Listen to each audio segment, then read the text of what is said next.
Welcome to Cooking with Benson. As you can tell, this video is already underway. In the background, I've got some bacon frying because today we're gonna make homemade cauliflower and cheese. Basically like a macaroni and cheese knockoff if you don't want to eat the carbs as far as the noodles go. So the first thing I need you to do, cut up a full head of cauliflower, set it to the side, and then start frying some bacon. If you've already got bacon grease, you can skip that step and jump to the next step where we kind of toss the cauliflower in the bacon grease and fry it. But I don't have any bacon grease, so we're frying some bacon to get some bacon grease.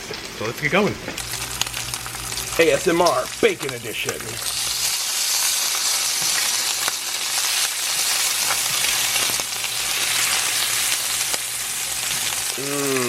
Bacon. Nom nom nom nom nom nom nom. After you fried your bacon, get all that grease out, because really what we're looking for is the bits and stuff left on the bottom of the pan.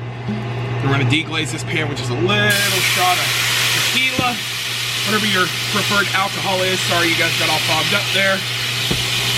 Good bits start coming up.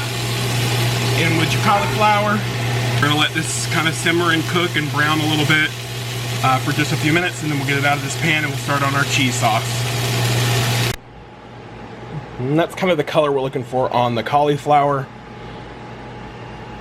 And the only thing I did was added while it was still cooking, about 5 minutes in, I added a tablespoon of onion powder and a tablespoon of garlic powder, stirred it up real good, and then transferred it to this loaf pan.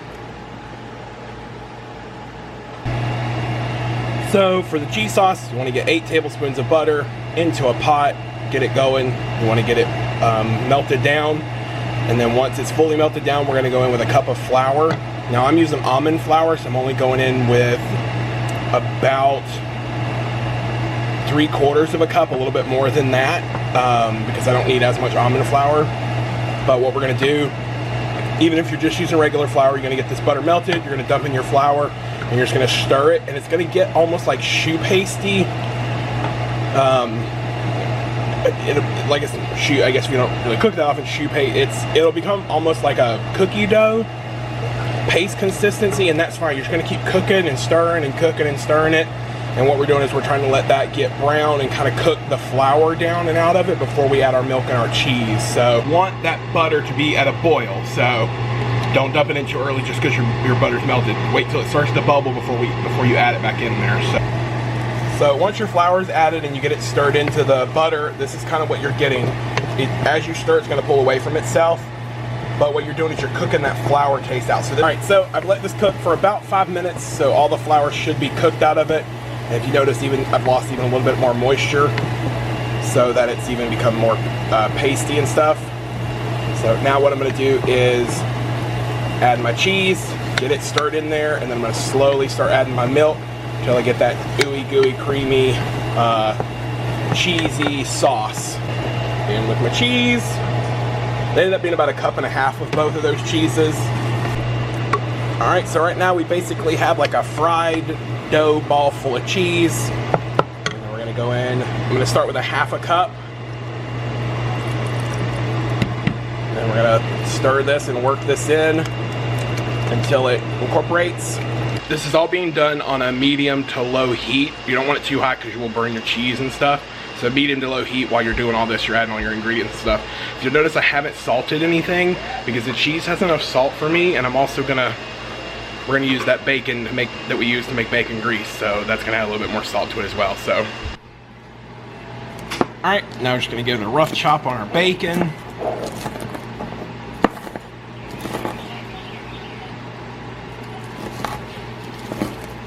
I've taken and put our cauliflower in here. We're gonna drop our bacon in there. The bacon and the cauliflower in there. We're gonna get some hot sauce, just a little bit, not a ton. We don't want it too spicy. We want, normal folk to be able to eat it. Then we're gonna take 2 eggs, straight in. Then we're gonna take a spoon and just kind of stir all that up. Break your eggs up along the edge of the bowl and kind of whisk them together real quick. So this is where I crack my eggs, so I'm just kind of whisking them right there real quick. The hot sauce is part of the seasoning, so you're not having to add a whole lot of salt or anything. And you're just gonna stir it in there. Stir it all together, get the bacon incorporated, mixed around in there. You wanna mix the egg around. The egg is gonna kind of help the cauliflower bind itself to itself. and that's gonna hopefully give us that brick effect that you normally get with a regular mac and cheese. Now, I did do a head of fresh cauliflower that I cooked in the pot, and then I did grab a bag of pre-riced cauliflower that was frozen and added it to this mixture to help it kind of bulk up and use those little pieces of riced cauliflower to get in between the other pieces and kind of help it make that brick effect with the egg. Look at this, y'all. Are you ready for this? You ready?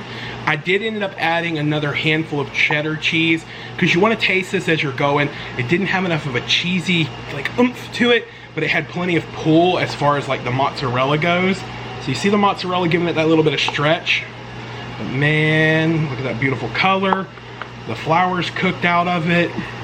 It's delicious, y'all. It's good stuff. So what I'm gonna do is take my tray. I've sprayed it down with a little bit of cooking spray. I'm gonna do a layer of cheese in the bottom. Okay. Yeah, just like that. Just like that. Yes. We're gonna take our cauliflower mixture. See it there? It's got our bacon, our fresh cauliflower, our riced cauliflower. We're just gonna let it descend into the pan. Descend into the pan. Make sure you pack it down, fill those crevices. You want to make sure it's good and tight in there. You guys ready for this? You ready? Here it comes. Ooh la la, we shall we. Shake it, shake it, shake it, shake it, shake. Shake. Shake. Make sure the cheese covers the top. Covers the top. Now, I know what you're thinking. Why didn't you just stir the cheese in there? Well, because I don't want it. I want a level of flavor. I want complexity of flavor. I don't just want all cheese. I want to taste the cauliflower too. If you want to be bad and you really are okay with a little bit of carbs, you can take you some panko breadcrumbs and just a light layer. Just a light layer of panko breadcrumbs across the top. Gives a little bit of crunch.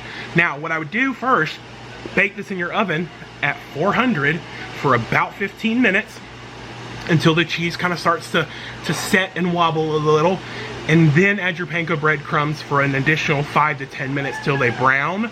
But this guy right here is going in the oven at 400 for about 10 to 15 minutes. We'll check on it at 10 just to see where it's at, and then we'll come back and we'll show you what it looks like when it's done, and we'll let you know how it tastes.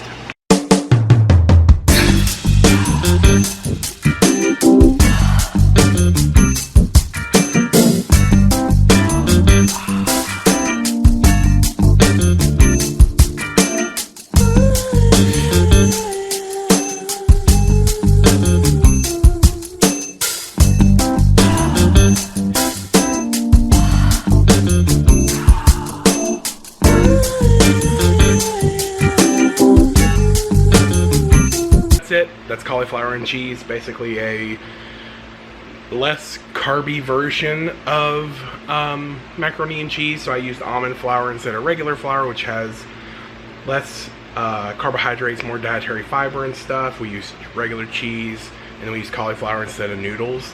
Let's be honest, macaroni and cheese is only really an excuse to shovel copious amounts of creamy cheese into your mouth. Nobody actually really cares about the fact that it's made with noodles. And in this dish, the cheese covers up any kind of cauliflower taste that you may be worried about being there. I will say the way I cooked it though, the cauliflower still does have a bite to it. It's not mushy, which I really appreciate. I hate mushy vegetables. You know, they need some texture. And the cauliflower and then the bacon we added definitely gives it a good texture, still makes it a creamy, cheesy macaroni and cheese substitute for you.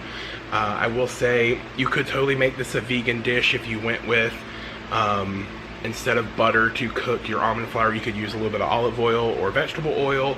And then as far as milk goes, you would need to get some kind of milk substitute. I actually used soy milk on this recipe. Ended up using about a cup to a cup and a half total. It just, with that, it depends on you know, if you went a heaping cup of almond flour versus a leveled cup, how thick, how much cheese you use, how thick you want it, how thin you want it, and then, you know, bake time. Honestly, total time to cook this is about 45 minutes. There's not a lot of prep except for, you know, portioning out your cheeses, your milk, your flour, cutting your cauliflower off the head, and then if you're, you know, if you've got bacon grease, or if you're going to make this vegan, you're just going to use olive oil, you don't have to worry about cooking bacon in the beginning. You could even get some kind of bacon substitute or meat substitute and add that to your cauliflower when you're stirring it up instead of where I added the bacon. But this stuff's delicious. I love it. I'm going to serve it with some smoked turkey tonight for dinner. And hope you guys enjoyed this recipe. Let me know if you're going to try it out. Let me know if you do try it out. Let me know any tweaks or changes you make to the recipe. Again, you could use bacon, you could use pancetta, any kind of like salty pork style product. But let me know. You could even make it a little bit more spicier if you wanted it spicier. Real easy to do that. So hope you guys enjoyed this recipe, and I'll see you in the kitchen.